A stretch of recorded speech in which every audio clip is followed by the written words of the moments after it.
Hey, hello guys, welcome back to another presentation by XXS Luxassian, aka Anthony Shu.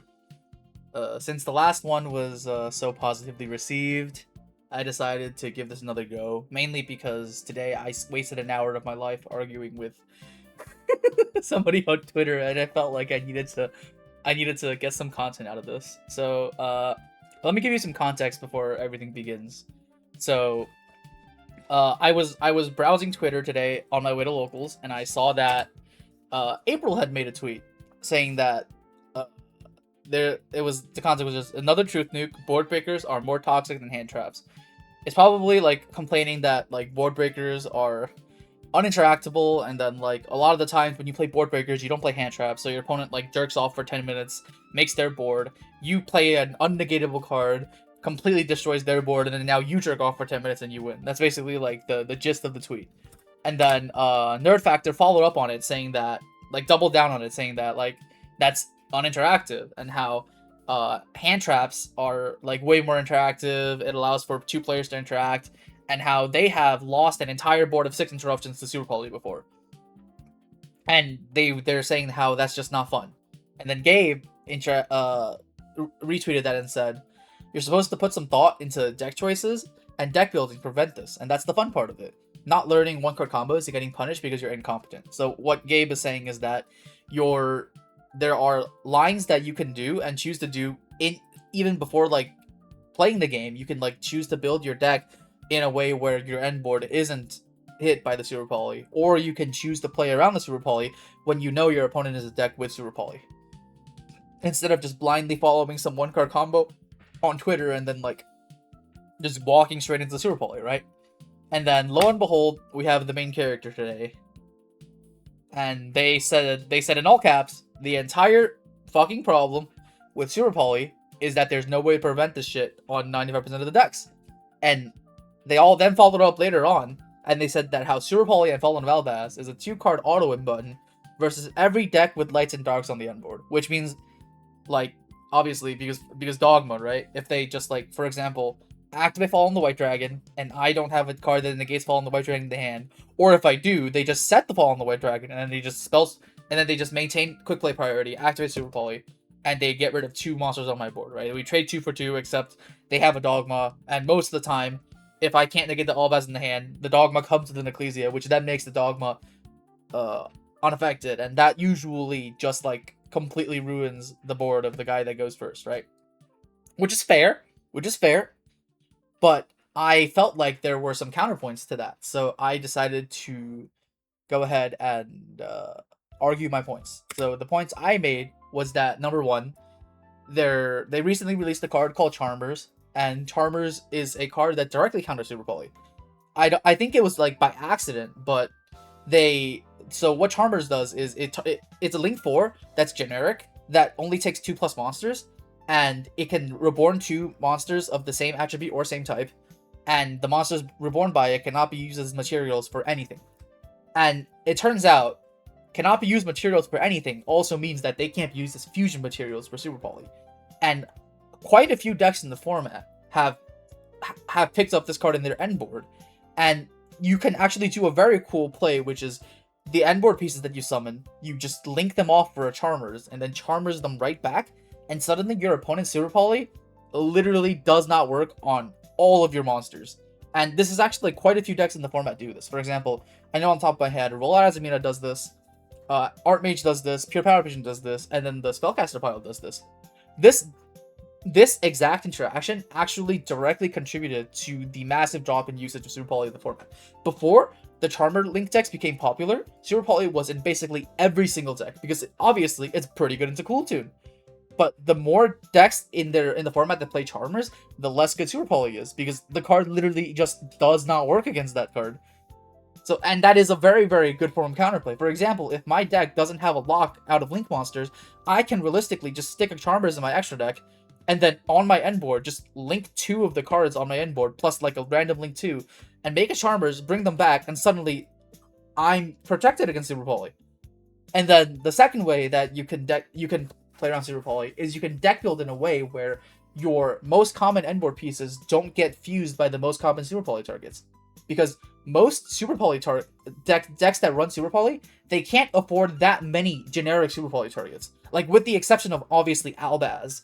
But, like, if I were to run Super Poly and say Doom Z or Cool Tune, I can only afford 2 to 3 slots at most. And, like, whoop-de-doo, 2 to 3 slots a lot of the times isn't enough for like every single Super Poly target in the game. For example, when I was playing Doom Z was like the 4th most popular deck, and Doom Z had a card called Panzer Dragon that just completely destroyed its end board. But nobody plays that card. You know why nobody plays that card? Because that's the 4th most popular Super Poly target. They had to play the Garura, the Mud Dragon, and they had to play the Sea Monster of Theseus. And that means that I just had to adjust my board in a way where I don't get hit by Garura or Mud Dragon, and I don't have to worry about the Panzer Dragon a lot of times. If they have it, they have it, right? And then, so, like, if you're a deck, for example, that's weak to the Garura, you can try to deck build your deck in a way where you don't end on, like, the 2 endboard pieces that can get Garura'd.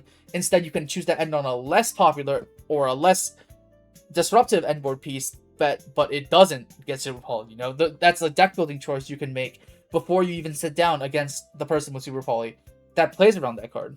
And then last but not least, they argued that Super Poly plus Albaz is a 2-card combo with no counterplay.